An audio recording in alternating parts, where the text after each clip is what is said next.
وكفى وسلام على عباده الذين اصطفى أما بعد أعوذ بالله من الشيطان الرجيم بسم الله الرحمن الرحيم إن الذين هم من خشية ربهم مشفقون والذين هم بآيات ربهم يؤمنون والذين هم بربهم لا يشركون والذين يؤتون ما آتوا وقلوبهم وجلة أنهم إلى ربهم راجعون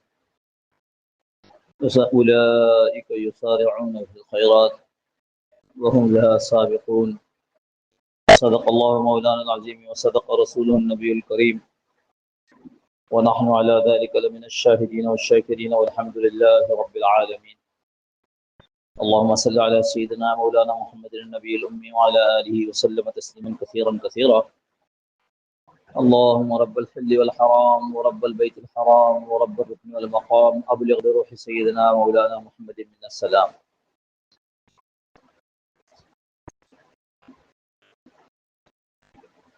بزرگان محترم، اللہ جل جلالہ والہ نے حضور صلی اللہ تعالی علیہ وسلم کے ذریعے زندگی گزارنے کا جو طریقہ بھیجا ہے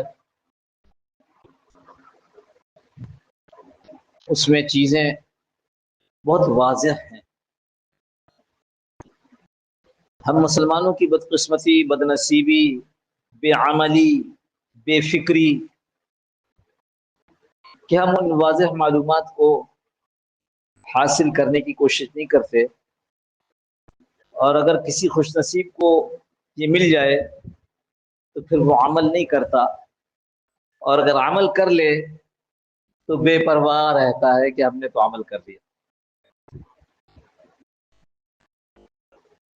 اللہ جل جلالہ والوں نے ایک بہت بڑا موقع ہمیں عنایت فرمایا. وہ موقع قربانی کا تھا.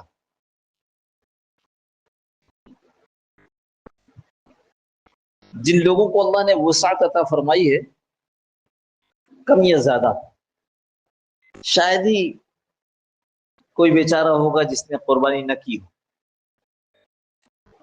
لوگوں نے کوشش کر کے جانور خریدے اور اس کے ساتھ جتنے ہمارے مسائل ہوتے ہیں نا کہ صبح سے انتظار کر رہے ہیں اور کوئی قصاب نہیں مل رہا، اور قصاب مل گیا ہے تو وہ اب سامان علائشیں اٹھانے والا نہیں مل رہا، ان سب کو برداشت کیا. الحمدللہ اللہ کے کرم سے کیا. اور ہمارے بزرگوں کا ایک معمول تھا، اور وہ یہ تھا کہ وہ نیکی کرنے کے بعد اس نیکی کو بچانے کی فکر میں رہتے تھے. ایک کام کر لیا ہے، من جاء بالحسنۃ فلہ عشر امثالھا. من جاء، جو بھی آئے گا، بالحسنہ، نیکیاں لے کر، فلہ عشر امثالھا، اس کو 10 کے برابر ملے گا. جیسا ایک نیکی کی نا، اس کے مثال اس کے برابر 10 نیکیوں کا ملے گا. یعنی ہر نیکی جو کی گئی ہے اس کا اجر 10 نیکی کے برابر ہو جائے گا. لیکن لفظ اور جملہ وہ ہمارے تمہارے جیسے آدمی کا کلام تو نہیں ہے، وہ تو اللہ کا کلام ہے. اس کا ایک ایک لفظ، اس کی زبر زیر، یہ اللہ کے ہاں سے ہے. اور اللہ کے کلام میں کوئی فالتو بات نہیں ہوتی، کوئی بات ایسی نہیں ہوتی اللہ کے کلام میں جو یوں ہی آ گئی، نہ، بالکل نہیں. اللہ کے کلام کا ہر لفظ انگوٹھی کا وہ نگینہ ہے جس کو دیکھتا آدمی بے اختیار کرتا، کیا زبردست فکسنگ کی ہے، کیا زبردست ہے، ایک دم فٹ. من جاء بالحسنہ، جو آئے گا نیکی کے ساتھ، یعنی جو ایک نیکی لے کر ہمارے پاس آئے گا. ورنہ وہ آسان تھا یہ کہنا من فعل حسنہ، جو ایک نیکی کر لے گا اس کو 100 کے برابر اجر ملے گا. کچھ تو ہے. بازار سے آپ نے سامان خریدا نا, یہ ذرا سا عام مثال ہو جائے گی. اس سے زیادہ اور اہم مثال ہے, آپ نے چند لاکھ آپ نے بینک سے نکلوائے, گھر تک پہنچنے تک آپ کو یہ فکر ہوتی ہے کہ کہیں کوئی پیچھے تو نہیں آ رہا, کیونکہ صرف نکلوانا مقصود نہیں تھا, اس کو اپنے گھر تک پہنچانا مقصود تھا. بازار سے سامان لینا مقصود نہیں تھا کہ اسٹاپ پر رکھ دیا اور ادھر ادھر گاڑی کے لیے مارے پھر رہے ہیں, جو گاڑی مل گئی تو معلوم ہے جب آئے تو سامان نہیں ہے. جو نیکی کی ہے اس کی حفاظت کا کیا ہوگا؟ تو ہمارے بڑے اس پر بہت فکر مند ہوتے تھے. میں نے رمضان کے آخر میں آپ سے عرض کیا تھا کہ بزرگوں نے لکھا ہے, ہمارے شیخ کو نقل کرتے تھے, ہے علامہ ابن رجب حمدی رحمۃ اللہ علیہ کا لطائف المعارف سے, کہ ہمارے بڑے, وہ اپنے بڑوں کے متعلق, ہمارے بڑے 6 مہینہ پہلے سے دعائیں کرتے تھے کہ اللہ تو ہمیں رمضان تک پہنچا دے, رمضان کی برکت مل جائے. اور رمضان کے بعد پھر باقی 6 مہینے تک یہ دعائیں کرتے تھے کہ اللہ جو رمضان میں نیکیاں کی ہیں ان کو قبول فرما لے. یہ ہمارے جیسے بے وقوف لوگ ہیں جو جیسی تیسی نماز پڑھ کر, جیسی تیسی نیکیاں کر کے مطمئن ہو جاتے ہیں.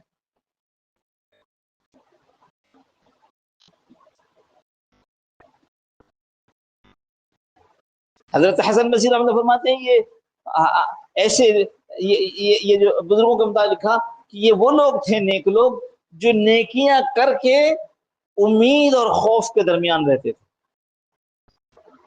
نہ جانے قبول ہوئی یا نہیں, اور خوف نہ جانے قبول ہوئی کہ نہیں, اور امید کہ اللہ کرے اللہ اپنی رحمت سے اس کو قبول فرما دے. اور فرماتے ہیں منافق, یہ تو نیک لوگوں کا حال بتایا. حسن بصری اب فرماتے ہیں منافق کا حال یہ ہے کہ وہ برائی کرنے کے بعد, گناہ کرنے کے بعد بھی بڑا مطمئن اور خوش رہتا ہے. یہ فرق ہے. بہت بڑی نیکی اللہ نے ہم سے کروا دی, لیکن یہ نیکی قبول ہوئی یا نہیں ہوئی,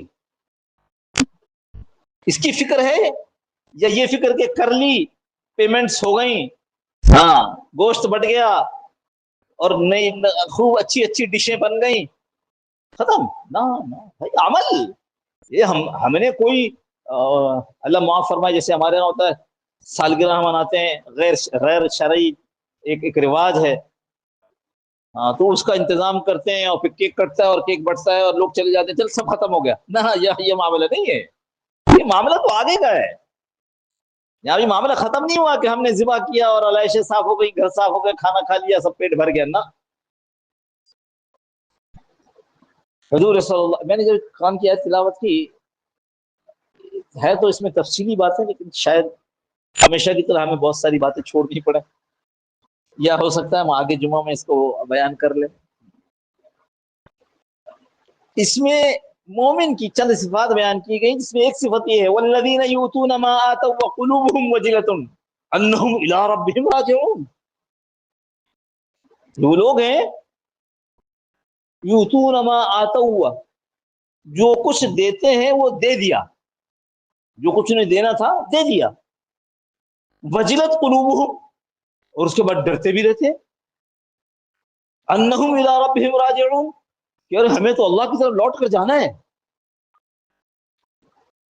تو حضرت عائشہ رضی اللہ عنہ فرماتی ہے جب قرآن کریم کی آیت اللہ کے نبی صلی اللہ تعالی علیہ وسلم پر نازل ہوئی تو میں نے پوچھا اے اللہ کے نبی صلی اللہ علیہ وسلم,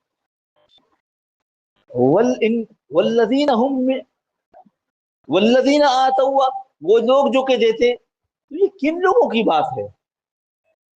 کیا وہ خود دیتے بھی ہوں گے لوگوں کو صدقہ خیرات, لیکن چوری بھی کرتے ہوں گے؟ ہاں لفظ استعمال کیا اللہ کے نبی آیت عائشہ نے, چوری بھی کرتے ہوں گے, شراب بھی پیتے ہوں گے, اس لیے اللہ سے ڈرتے رہتے ہوں گے.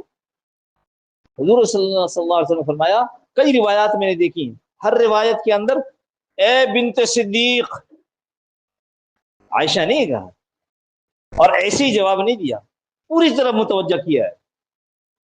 کہتے نا عائشہ تو عائشہ متوجہ ہوتی، بنت اے ابو بکر کی بیٹی، اے صدیق کی بیٹی، اپنا مرتبہ بھی یاد دلا رہے ہیں. میں تم کو جو بتا رہا ہوں صدیق کی بیٹی کو بتا رہا ہوں، اے صدیق کی بیٹی، یہ وہ لوگ ہوں گے جو نمازی بھی ہوں گے، روزے دار بھی ہوں گے، صدقہ خیرات بھی کرتے ہوں گے، وجلت قلوبہم، لیکن ان کے دل ڈرتے ہوں گے، انہم الی ربہم راجعون، ہمیں تو اللہ کے دربار میں حاضر ہونا ہے جو ہماری ہر کیفیت کو جانتا ہے، کیا دیا، کیسے دیا، کس کو دیا، کب دیا، نماز پڑھی، کب پڑھی، کیسے پڑھی، وہ قبولیت والی تھی کہ نہیں. اس ڈر سے وہ اللہ کے خوف سے کانپتے ہیں. ان لوگوں کا ذکر نہیں ہے جو نہیں کرتے تھے، ان لوگوں کا ذکر نہیں ہے جو برائیاں کرتے تھے، ان لوگوں کا ذکر ہے جو بقول خود حضرت نبی کریم صلی اللہ علیہ وسلم کے فرمان کے مطابق نمازی بھی، روزے دار بھی، صدقہ خیرات کرنے والے بھی، لیکن ڈرتے تھے کہ اللہ جانے یہ اللہ کے حق قبولیت پا رہے ہیں یا نہیں پا رہے ہیں. اکابر کا طریقہ یہی تھا، کرتے کرتے ڈرتے تھے، اور ڈرتے ڈرتے کرتے تھے، ڈر کی وجہ سے چھوڑتے نہیں تھے، کیونکہ اس کے علاوہ چارہ کیا ہے.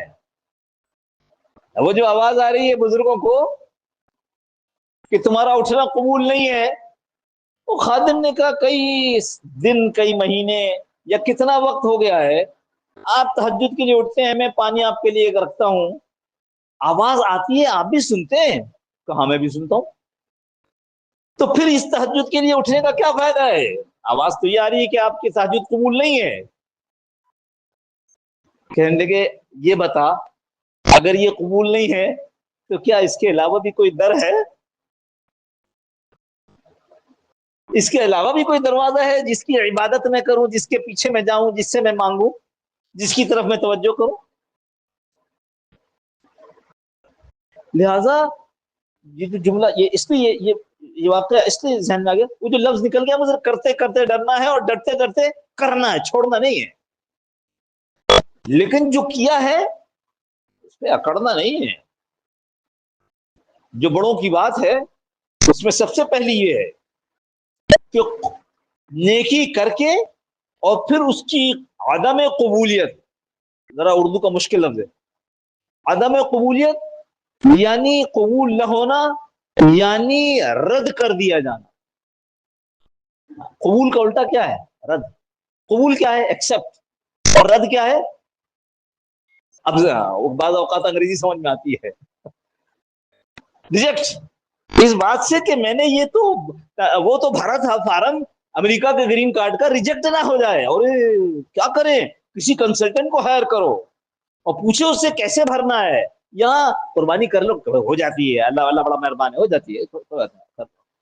یہاں نہیں سوچتے کہ کسی کنسلٹنٹ کو، کسی مولوی صاحب کو کہو کہ مولوی صاحب مجھے بتاؤ تو صحیح اس کا طریقہ کیا ہے. میں نے سب، آپ نے جو نیٹ پہ دیکھا تھا کہ سینگیں بھی پوری ہوں اور کان بھی ہوں اور لنگڑا بھی نہ ہو، یہ سب تو میں نے دیکھ لیا. مولوی صاحب اب تو قبول ہو جائے گی. مولوی صاحب بتائیں گے یہ سب شرائط تھی، قبولیت تو ہے تمہارے تقوی کی بنیاد پہ، اس لیے کہ اللہ نے فرمایا تمہارا خون اور گوشت نہیں پہنچتا، میرے پاس اس کا تقوی پہنچتا.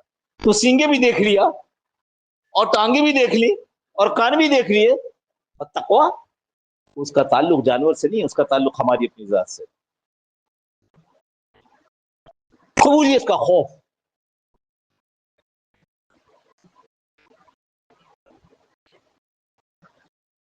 امام غزالی رحمۃ اللہ تقریباً 9 صدی گزر چکی،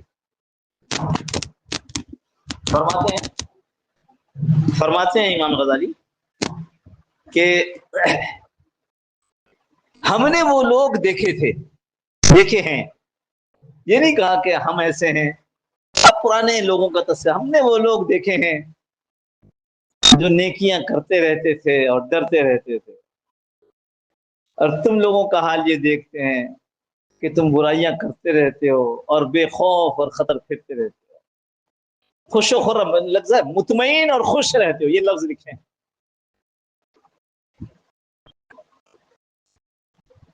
پھر دوستو بہت بڑا عمل کیا ہے۔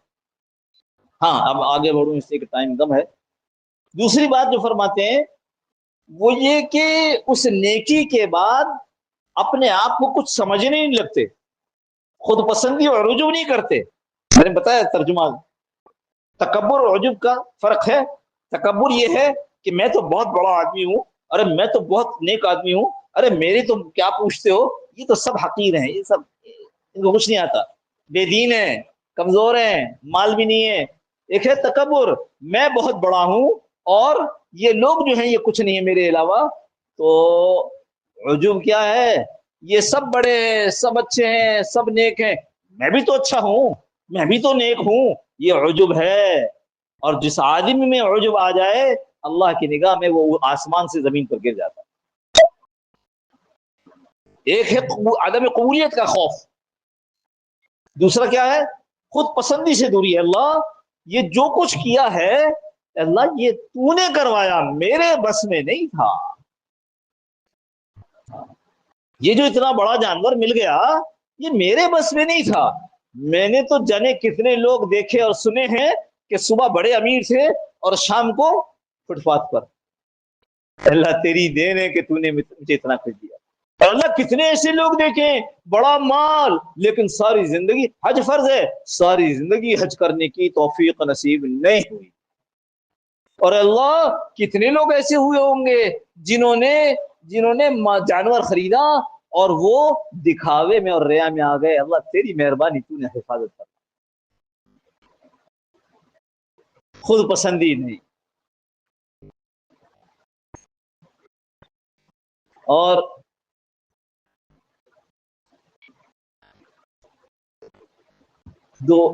تین باتیں اور رہ گئی ہیں، میں کوشش کرتا ہوں کہ بجائے جلدی کرنے کے ایک ابھی بیان کر دوں، باقی دو نماز کے بعد عرض کر دوں گا۔ اور یہ کہ پھر وہ خود پسندی سے دور رہنے کے بعد پھر وہ دعاؤں میں لگتے ہیں۔ وہ جو میں نے پہلی بات بتائی، رمضان کے بعد 6 مہینے تک دعا کی قبولیت، دعا کرتے تھے کہ اللہ اس رمضان کی عبادت کو قبول فرما۔ یہ قربانی یا اور کوئی بھی نیک کام جو کر گزرے، اب اس کے لیے دعائیں ہوں کہ اللہ یہ بہت بڑا عمل تھا۔ ابراہیم نے تو اپنے بیٹے کو، اور بیٹا بھی کون، چہیتا بیٹا، اس کو قربان کیا۔